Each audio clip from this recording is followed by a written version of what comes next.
यह कहानी आपको सिखाएगी कि दुखी होने पर क्या करना चाहिए, हम दुखी क्यों होते हैं और उससे बचने के क्या उपाय हैं। राजू आज अत्यंत निराश होकर आत्महत्या करने के इरादे से आया था और वह भगवान से प्रार्थना कर रहा था कि हे भगवान, आपने मुझे ऐसा क्यों बनाया कि लोग मेरा मजाक उड़ाते हैं, लोग मेरी हंसी उड़ाते हैं। जब मैं इस दुनिया में अपने मन की बात रख नहीं सकता, मैं किसी से कुछ कह ही नहीं सकता, तो फिर इस जीवन को मैं जी कर क्या करूँगा।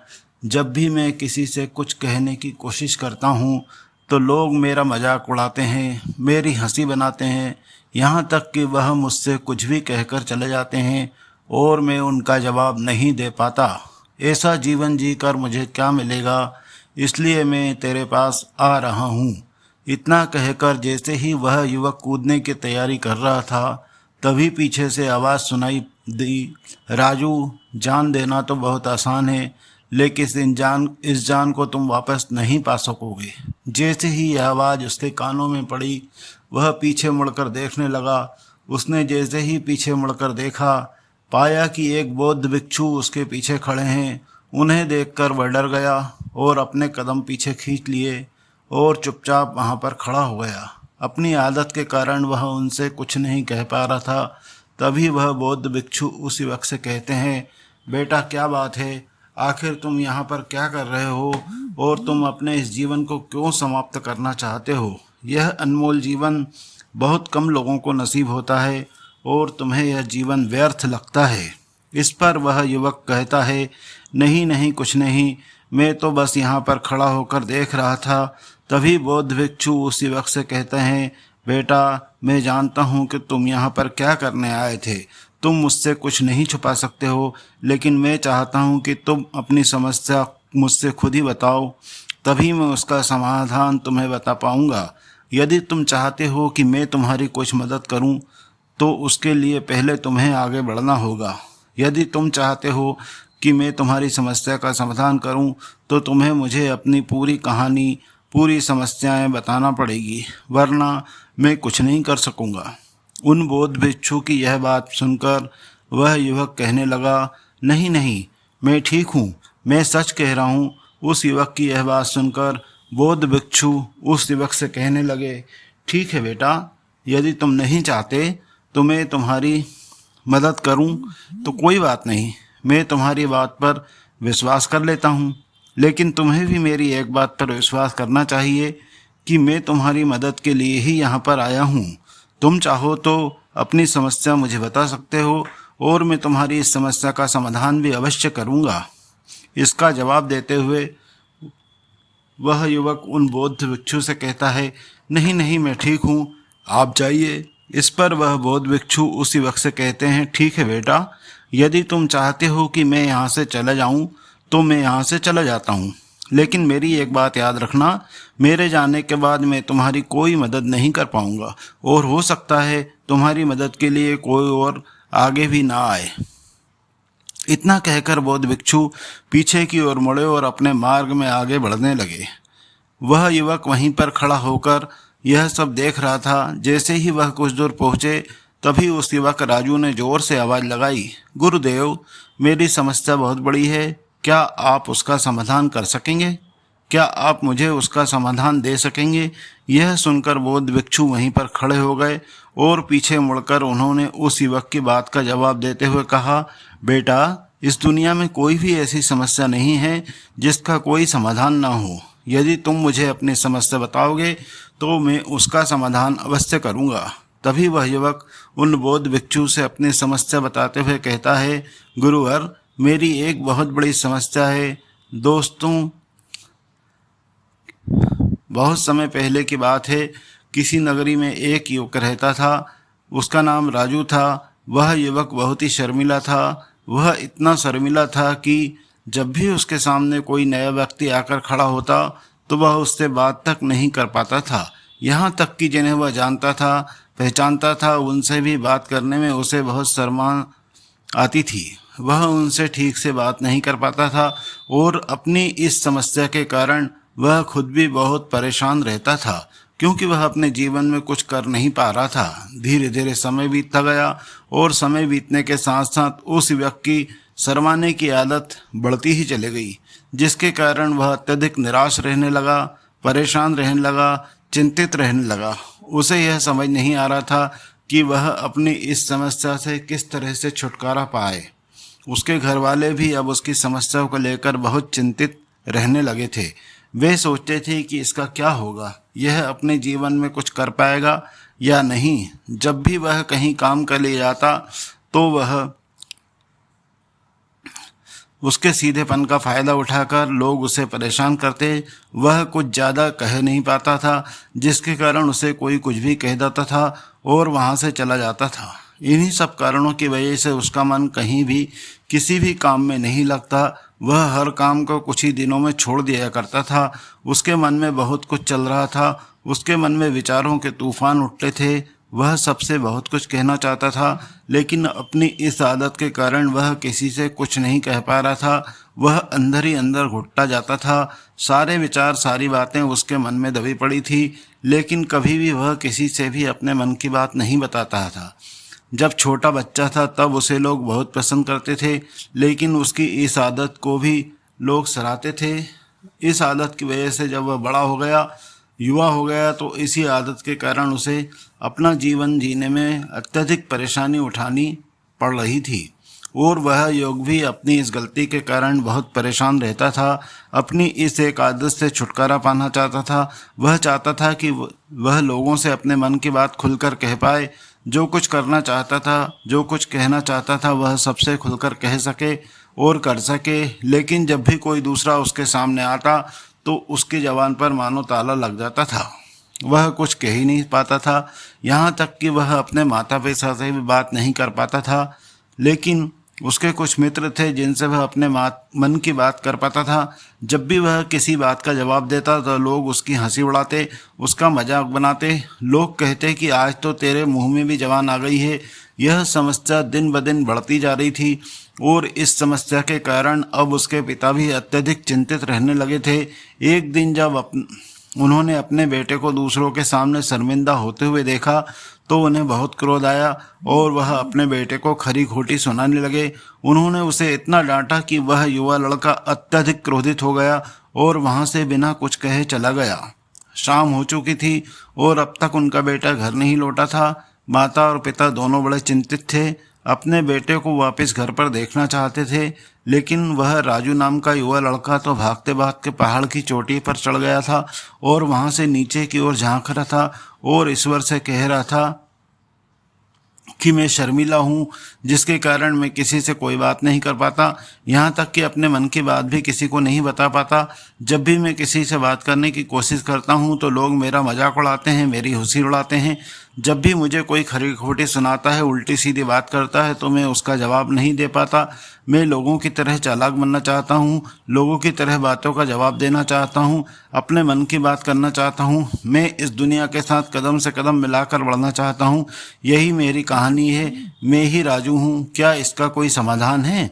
उन बौद्ध भिक्षु ने उस युवक की सारी बातें ध्यानपूर्वक सुनी, फिर जवाब देते हुए कहने लगे, बेटा, जरूरत से ज़्यादा शर्मीला होना, इसका अर्थ यह है कि तुम्हारे अंदर कोई डर है जिसे तुम पहचान नहीं पा रहे हो, जिसका कारण उसका समाधान करने में असमर्थ हो। शर्म करना अलग बात है और डरना अलग बात है। जब हमारे भीतर डर होता है तब हम कहीं भी किसी से भी कोई बात नहीं कर सकते। हम चारों तरफ केवल डरते ही हैं। हम हर जगह से डरते ही रहते हैं, लेकिन इसे शर्माना नहीं कहते हैं। शर्म तो बस एक हद तक तुम्हें चुप रख सकती है। फिर वह बौद्ध भिक्षु उस युवक से कहते हैं, बेटा, तुम सबसे अधिक किससे शर्माते हो? युवक इसका जवाब देते हुए कहता है, हे गुरुवर, मुझे अपने पिता से बात करने में बहुत शर्म आती है। मैं उनके सामने कुछ नहीं बोल पाता हूँ। तभी वह बौद्ध भिक्षु उस युवक से कहते हैं, अच्छा, तो यह बताओ कि तुम जब अपने पिता से बात करते हो या फिर बात करने का प्रयास करते हो तो तुम्हारे मन में क्या ख्याल आते हैं? युवक इसका जवाब देते हुए कहता है, हे गुरुवर, जब भी मैं अपने पिता से बात करने का प्रयास करता हूँ तो मुझे ऐसा लगता है मानो मेरे पिता अभी मुझे डांट देंगे, मुझ पर क्रोध करेंगे, मुझसे नाराज हो जाएंगे और कहीं ना कहीं मुझे ये भी लगता है कि मैं कुछ गलत बात करूँगा। यहाँ तक कि मेरे मन में ऐसे भी ख्याल आते हैं कि शायद मेरे पिता मुझसे प्यार ही नहीं करते। परंतु गुरुवर, आप कहते हैं कि शर्म अलग है, डरना अलग है, तो क्या ऐसा कोई उपाय है जिससे मुझे डर ही ना लगे? क्या ऐसा कोई रास्ता है जिससे मेरे अंदर का यह डर समाप्त हो जाए? कृपा आप मुझे इस समस्या का समाधान बताइए। मुझे अपने इस डर से बाहर निकलना है। मुझे लोगों की तरह अपने इस जीवन को खुलकर जीना है। उस युवक की सारी बात सुनकर बौद्ध भिक्षु उस युवक से कहते हैं, जाओ और अपने पिता से कहो कि मुझे कुछ काम करना है और उसके लिए मुझे आपसे कुछ धन चाहिए। यदि तुम उनसे धन मांगने में कामयाब हो गए तो मैं तुम्हारी समस्या का समाधान अवश्य बताऊंगा। वह युवक काफ़ी घबरा गया। उसने उन गुरुवर से कहा कि हे गुरुवर, मुझे यह कार्य ना दीजिए। मैं उनसे कुछ नहीं कह पाता हूँ। उनके सामने तो मेरी बोलती बंद हो जाती है। मैं उनसे धन भला कैसे मांगूंगा? यह बात सुनकर बौद्ध भिक्षु उस युवक से कहते हैं, तब तो तुम्हारी समस्या का कोई समाधान नहीं है, ना ही तुम कभी भी अपने जीवन को खुलकर जी पाओगे। यह बात सुनकर युवक उन भिक्षुओं से कहता है, गुरुवर, ऐसी बात ना कहें। कृपा करके मुझे कोई और कार्य बताइए, कोई ऐसा कार्य जिससे मेरे अंदर का डर बुरी तरह से समाप्त हो जाए। कोई ऐसा समाधान बताइए। तो वह बौद्ध भिक्षु उस राजू से कहते हैं, बेटा, यदि तुम्हें अपने अंदर के डर को समाप्त करना है तो पहले तुम्हें मेरा यह कार्य करना ही होगा जो मैंने तुम्हें कहा है। वह युवक घबरा गया। काफ़ी देर सोच विचार करने के बाद पुनः उनसे बोला, ठीक है, यदि आप चाहते हैं तो मैं इस कार्य को करूँगा। मैं इसे करने का पूरा प्रयास करूँगा। इतना कहकर वह युवक अपने घर लौट आया। उसे देखकर उसके माता पिता काफ़ी खुश हुए और वह युवक अपने पिता से डरते डरते कहने लगा, पिताजी, मुझे आपसे ज़रूरी बात करनी है। इस पर उसके पिता कहने लगे, बोलो क्या बात है? युवक आगे कहता है, पिताजी, कुछ ऐसा काम करना चाहता हूँ कि उसके लिए मुझे आपसे कुछ धन चाहिए। क्या आप मुझे कुछ धन दे सकते हैं? तब उसके पिता ने उसकी ओर ध्यान से देखा।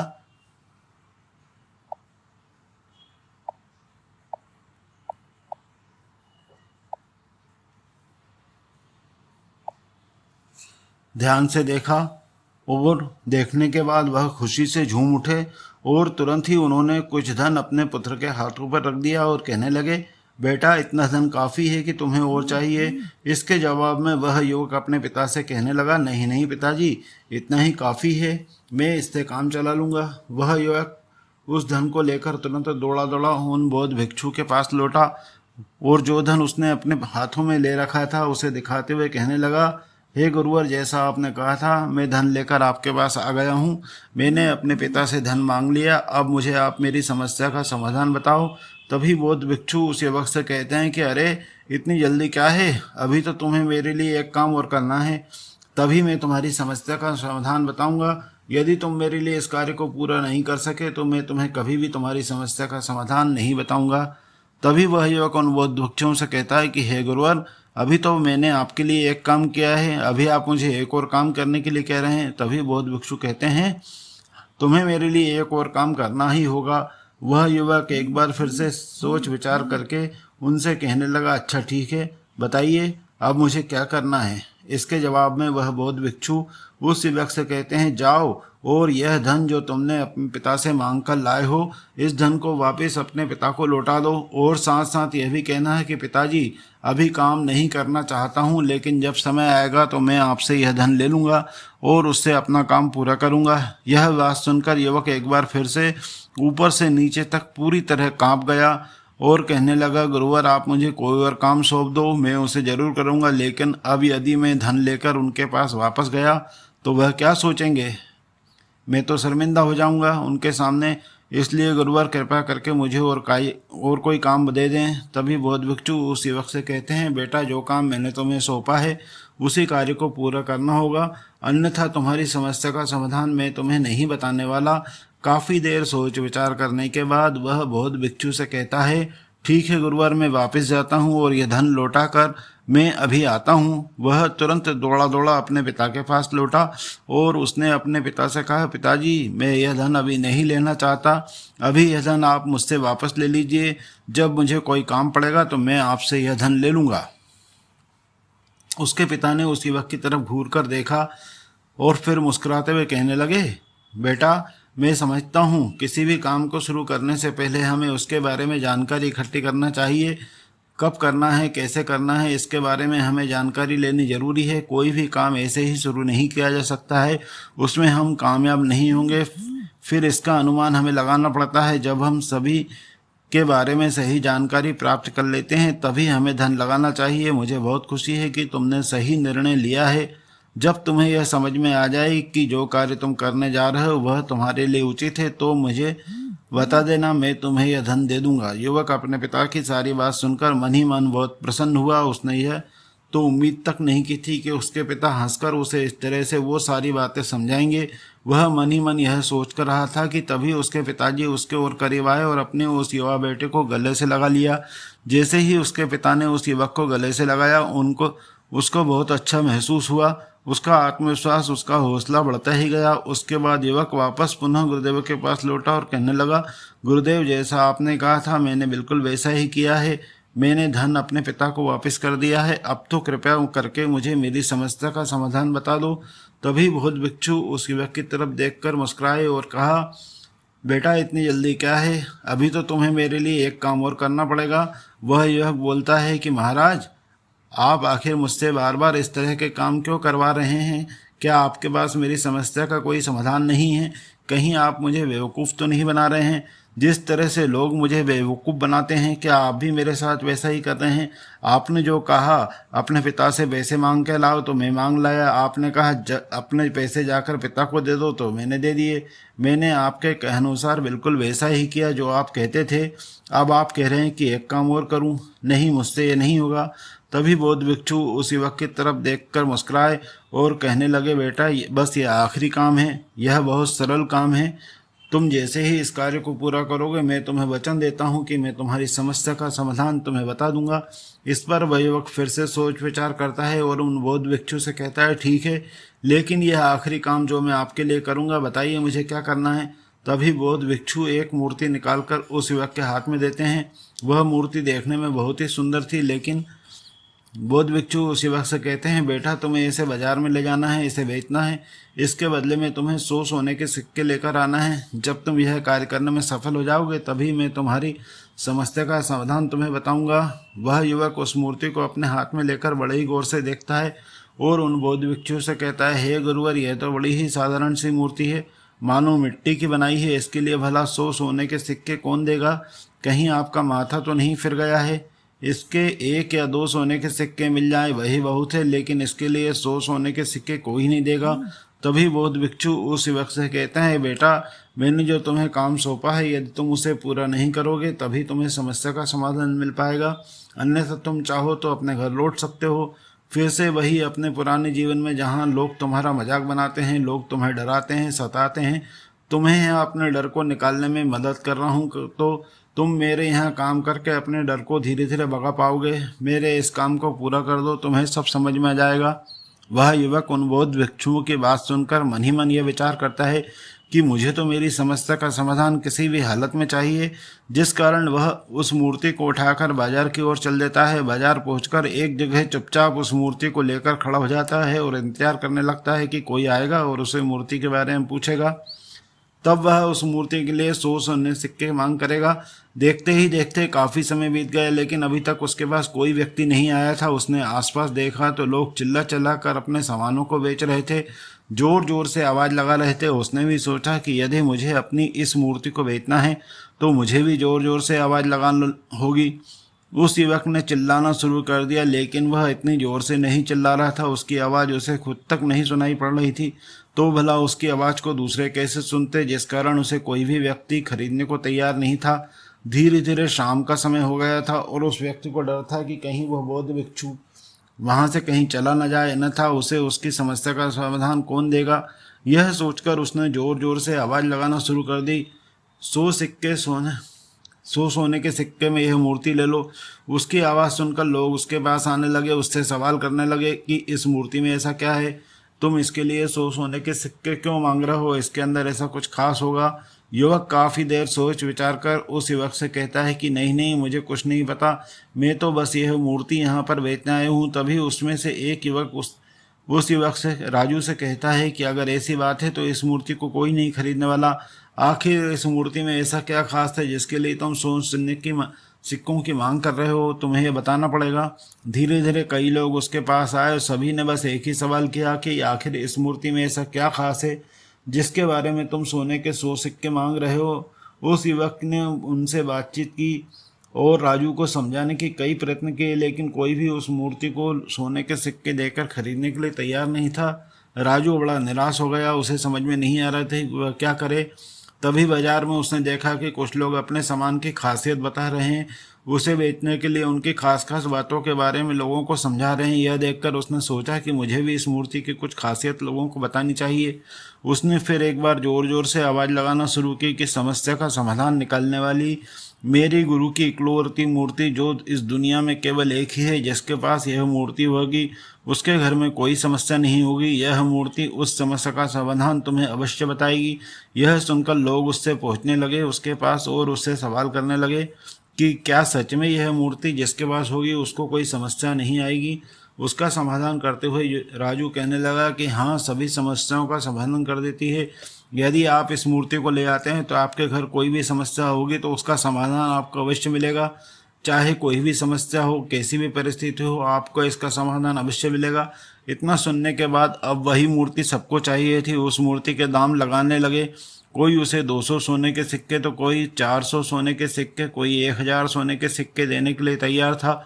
उस मूर्ति की कीमत लगातार बढ़ती जा रही थी। जैसे जैसे लोगों को पता चलता जा रहा था कि यह मूर्ति लोगों की समस्या का समाधान करती है, लोग उसे किसी भी कीमत पर खरीदने के लिए तैयार हो गए। अब वह युवक भी पूरे आत्मविश्वास के साथ जोर जोर से चिल्ला रहा था, लोगों को उस मूर्ति के बारे में समझा रहा था, बता रहा था कि अब उसके मन में कोई डर नहीं था। लोगों को उस मूर्ति के बारे में पूरे आत्मविश्वास के साथ बिना घबराए उस मूर्ति की खासियत बताने में लगा हुआ था, जिसके कारण लोग उस पर भरोसा करते थे। वह भरोसा लोगों की नज़रों में भी नज़र आ रहा था। जैसे जैसे अंधेरा होता गया, लेकिन लोगों की भीड़ कम नहीं हो रही थी। लोग उस मूर्ति को खरीदना चाहते थे। राजू ने जोर से आवाज़ लगाई, मुझे क्षमा करें, यह मेरे गुरु की मूर्ति है और मैं इसे बेचना नहीं चाहता। इतना कहकर वह युवक उस मूर्ति को लेकर वापस खाली हाथ लौट आया और उन गुरुदेव के पास पहुंचा और कहने लगा कि हे गुरुदेव, आपका बहुत बहुत धन्यवाद। इस मूर्ति ने मेरी समस्या का समाधान कर दिया। मुझे समझ में आ गया कि मेरी क्या समस्या थी।